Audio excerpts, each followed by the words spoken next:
Hi, I'm Brenner FIT Chef Najai Dickerson, and I'm here to show you guys how to prepare some stock. You can always purchase at the store, but if all the stores closed or you just don't have time to go to the store, you also know how to make it at home yourself. The first thing I try to do is make sure I have my water at a nice simmer, so it should not be boiling. You want to have a few bubbles there, but that's about it. 25% celery, 25% carrots, and 50% onion. That's a mirepoix. Or you can just call it a soup base if you don't want to use the French terminology. It all goes in the nice simmering water here. Okay. But the idea is let this cook really slow.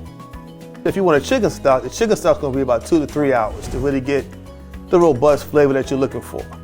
And if you want a beef stock, which is going to take you probably about 4 to 6 hours to really get it down and reduce it.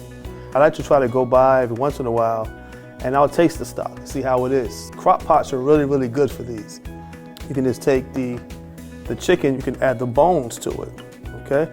So if you want a chicken stock, that's all you would have to do. You just kind of want to lay those in there. The back, the rib bones, all that stuff. You want to go ahead and drop that on in there and let that cook slowly. If you want a richer flavor and you also want to add more color, you can take and you can roast these bones and vegetables. And you can also season it with salt and pepper as needed versus buying the one maybe from the store that already has the salt and things added.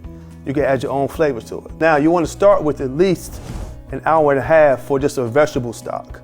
You want to simmer that really slow. You want to see some action going on, but not too much.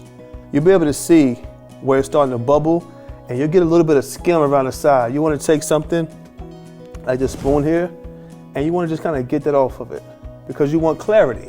When you have that stock, you want it to be clear, not cloudy. So you'll go in and you just kind of take off what you don't need there. Once I'm done with them, I want to strain them. Now, all these stocks all have to be cooled off. So what does that mean? Start out with 2 hours to get it down to 70 degrees. And then you want 4 hours in the refrigerator to get it down to 41 or below.